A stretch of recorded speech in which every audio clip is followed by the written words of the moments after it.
playing you guys differently and fearing the pass more than the run even?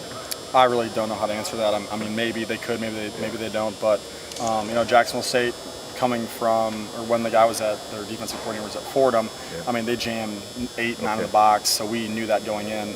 And watching Oregon too, they jam 8 and 9 in the box too. So we're game planning just like we did against Jacksonville State, and we're just gonna be ready for 8 or 9 in the box. When you look at the teams that have had success against Oregon, the one that stands out is Stanford, that offensively is maybe similar to you guys in some. What have you taken from what they've been able to do in a couple victories even last year?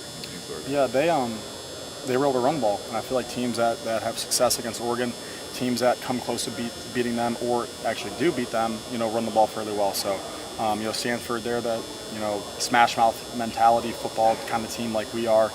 So we're going to watch that film, watch that tape, try and pick up some of the things that they did well, and try and capitalize on it. Oregon's become sort of the new money power in college football. They're not as entrenched as Alabama or whatnot, but what is your perception of them as a program? When you were in high school, say, what was your perception of Oregon as just a fast team? They play fast on offense, they score a lot of points, and they play fast on defense. You got guys all over the field that can make a play, offense, defensively. Their defensive line are extremely big and fast. Their linebackers are big and fast. Their DBs are fast. So, just watching them growing up, obviously the thing that just stood out to me, or stands out to a lot of people, is just how fast they play.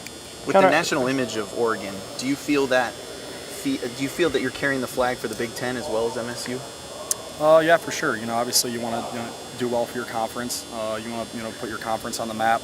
We were pulling for Wisconsin when they were playing LSU, so I feel like we do kind of have that kind of pressure riding on us, but it's just another game. It's just another opponent, and the main thing that we're focused on is just trying to win. How are you feeling after that spill in the Jacksonville State game? Have you seen that tape, and did it look like a dirty hit? How did your legs feel after he cleaned you out like that? Yeah, I saw it once. I'd say, and I've watched a lot of football growing up. Watched NFL, watching college, and I've never seen a dirtier hit than that. I think the ball was clearly out of my hands for a solid 1 second, whatever.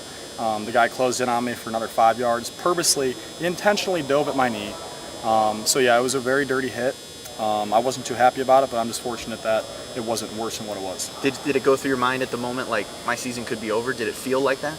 Not at all, because I got up and I walked on it, and I felt like if I could walk on it, if it wasn't that painful, then it wasn't too serious. Connor, you're not a look-at-me kind of guy, but when you know they're going to stack the box and dare you to beat them with your arm, do you like that? Is that a little bit extra challenge? Is that more fun? I guess hard to get more jacked up for a game than this, but does it add a little bit extra spice? Yeah, I mean, when you got guys like Tony Lippett and Aaron Troop, and you got McGarrett Kings, R.J. Shelton, Keith Muffrey, guys like that, if you want to stack the box and make us check to a pass, by all means, go do it. So I'm not afraid to get out of a play. If we got to check to a pass, by all means, I feel confident enough where I can just throw the ball up there and have one of our guys go up and make a play. For all the talk about Oregon offense, is this a hey, what about us for the MSU offense? I don't know. We'll see. I mean, we're not really focusing on that. We're just trying to go in there against a good opponent, big time environment, big time atmosphere, and we're just focusing on winning. At the Rose Bowl, you certainly had a good time, but the other night, Friday night, was the first time I'd seen you play like you played in high school. It was just not obviously effort, but no effort, the fun part of it. Did it feel like you were back in high school on Friday night? I don't know. Okay. I feel like in high school I really didn't know what I was doing. We never had a game plan. Our coach didn't have a play sheet. There was nothing, basically just going off the top of his head. I really didn't know what to expect in high school. I mean, here in college, you have a game plan. You go over it, every single day. You watch the film, you watch this, you watch that. Never watched film in high school, so I feel like I'm just so much more ready now than high school. I mean, high school I just went out there and just kind of freestyle basically. But I don't know, I just had a lot of fun. Obviously, when you see guys like A.J. Troop coming from where he was at, making a big time play, his first play ever, first collegiate play ever, first pass ever thrown him was a touchdown. That's going to get me fired up. It's going to get the team fired up. So it was just a really good environment. Night game, a lot of fun.